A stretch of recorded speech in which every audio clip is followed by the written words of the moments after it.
Real star Upendra sir ಅವರ ಅಪ್ಪಟ ಅಭಿಮಾನಿಯಾಗಿ ಅವರ ಒಂದು ಜನ್ಮದಿನವನ್ನ ಜನಸ್ನೇಹಿ ನಿರಾಶ್ರಿತರ ಆಶ್ರಮದಲ್ಲಿ ಆಚರಣೆ ಮಾಡಿ ನಿಮ್ಮೆಲ್ಲರಿಗೂ ಕೂಡ ಉಪೇಂದ್ರ ಸರ್ ಅವರ ಹೆಸರಲ್ಲಿ ಪ್ರಸಾದದ ವ್ಯವಸ್ಥೆ ಮಾಡಿಕೊಟ್ಟಿದ್ದಾರೆ. 100 ವರ್ಷ ನಿಮ್ ಕುಟುಂಬ ಚೆನ್ನಾಗಿರ್ಲಿ. ಇದೆ ನಮ್ಮನ್ನ, ನಮ್ಮ ತಲೆಗಳನ್ನ, ನಮ್ಮ ತಲೆಮಾರನ್ನ ಕಾಪಾಡೋದು. ನಮ್ಮ ಉಪೇಂದ್ರ ಮನೆಗೆ ಯಾವಾಗ ಹೋಗ್ತಾ ಇದ್ದೆ, 2-3 ನಿಂತ್ಕೊಂಡು ಹೋದನು ಗೇಟಿಂದ ಹೋಗೋರು. ಅವ್ರಿಗೆ ನಮ್ಗೆ ತುಂಬಾ ಮರ್ಯಾದೆ ಕಟ್ಟು ಅವರೇ ಕರ್ಕೊಂಡರು. ಅದು ಒಂದೇ ಹೇಳ್ತಾ ಇರೋ, ಕೇಕ್ ತರಕ್ ಹೋಗ್ಬರಿ, ಆರಾಗಲ್ ಹಾಕಕ್ ಹೋಗ್ಬರಿ, ನಮ್ಗೋಸ್ಕರ ವೇಟ್ ಮಾಡಕ್ ಹೋಗ್ಬರಿ, 4 ಜನಕ್ಕೆ 11 ಜನ ಮಾರಿ ಅಂತ ಅವ್ರು ಬಾಯ್ ಬಿಟ್ಟು ಹೇಳಿರೋದು. ಅದು ಅವ್ರು ಹೇಳಿರೋ ಮಾತು ಇವತ್ತು ಕೂಡ ನಂಗೆ ಉತ್ಸ್ಕೊಂಡು ಹೋಗ್ಬೇಕಾದ್ರೆ ನನ್ಗೊಂದು ಆಸೆ ಇದೆ. ಅದೇ ತರ ನಡ್ಕೊಂಡು ಹೋಗ್ತಾ ಇದ್ದೀನಿ.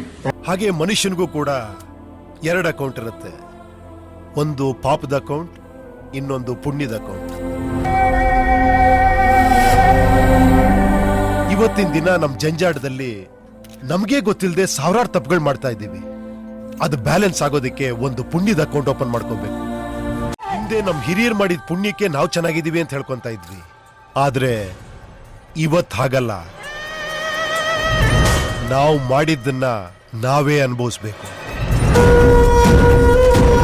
ಅದಕ್ಕೋಸ್ಕರ ಒಂದು ಪುಣ್ಯದ ಅಕೌಂಟ್ ಓಪನ್ ಮಾಡಿ 4 ಜನಕ್ಕೆ ಒಳ್ಳೇದ್ ಮಾಡ್ಬೇಕು. ಇವತ್ತಂತ ಕೆಲಸ ಮಾಡಿರೋದ್ರಿಂದಲೇ ಜನ ನನ್ನ ಲೀಡರ್ ಮಾಡಿರೋದು. ವಿಶೇಷವಾಗಿ ಉಪೇಂದ್ರ ಸರ್ ಅವರಿಗೆ ಜನ್ಮದಿನದ ಆರ್ಥಿಕ ಶುಭಾಶಯಗಳು. ಭಗವಂತ ಅವರಿಗೆ ಆಯುಷ್ಯು, ಆರೋಗ್ಯ, ಕೀರ್ತಿ ಎಲ್ಲವನ್ನೂ ಕರುಣಿಸಲಿ. ನಿಮ್ಮ ಒಬ್ಬರು ಅಭಿಮಾನಿ ಇವತ್ತು ಜನಸ್ನೇಹಿ ನಿರಾಶ್ರಿತ ಆಶ್ರಮ ಇರತಕ್ಕಂತಹ ಬರೋಬ್ಬರಿ 160 ಜನ ದೇವ್ರ ಮಕ್ಕಳಿಗೆ ಪ್ರಸಾದದ ವ್ಯವಸ್ಥೆ ಮಾಡಿಕೊಟ್ಟಿದ್ದಾರೆ. ಇದೇ ನಿಜವಾಗ್ಲೂ ಅವ್ರು ಇಷ್ಟಪಡುವಂತ ಕೆಲಸ. ಅಂದ್ರೆ ಅವರು ಕೇಕ್ ಆಗ್ಲಿ, ಹಾರಾಗ್ಲಿ ತಗೊಂಡೋಗಿ ಹಾಕಲು ಅವ್ರಿಗೆ ಇಷ್ಟ ಆಗಲ್ಲ. ಈ ತರ ಸಮಾಜಮುಖಿ ಕೆಲಸ ಮಾಡಿದ್ರೆ ತುಂಬಾ ಇಷ್ಟಪಡ್ತಾರೆ. ಒಳ್ಳೇದಾಗ್ಲಿ ಅವ್ರಿಗೆ, ಜನ್ಮದಿನದ ಶುಭಾಶಯಗಳು. ಇವತ್ತು ನಮ್ಮ ಆಶ್ರಮಕ್ಕೆ ಯಾರೆಲ್ಲ ಬಂದಿದ್ದಾರೆ ನೋಡಿ. ಇವರೆಲ್ಲ ಗೊತ್ತಲ್ವಾ? ಚಿಕ್ಕಣ್ಣ, ಮಂಜಣ್ಣ, ಆಮೇಲೆ ರಾಜೇಶ್ ಅಣ್ಣ. ಸೊ ನಿಜವಾಗ್ಲೂ ಇಲ್ಲಿರೋ ದೇವ್ರ ಮಕ್ಳು ಎಲ್ಲ ಪ್ರತಿದಿನ ಹೊಟ್ಟೆ ತುಂಬಾ ಊಟ ಮಾಡ್ತಾ ಇದೀವಿ ಅಂದ್ರೆ ಇವರು ಮತ್ತೆ ಕೇರ್ಪುರಂ ಮಾರ್ಕೆಟ್ ಅಲ್ಲಿರೋ ಎಲ್ಲಾ ಸಂತೆ ಮಕ್ಕಳು ಕಾರಣ. ಮೊದಲನೇದಾಗಿ ಅವ್ರು ಜೋರಾಗಿ ಒಂದ್ಸತಿ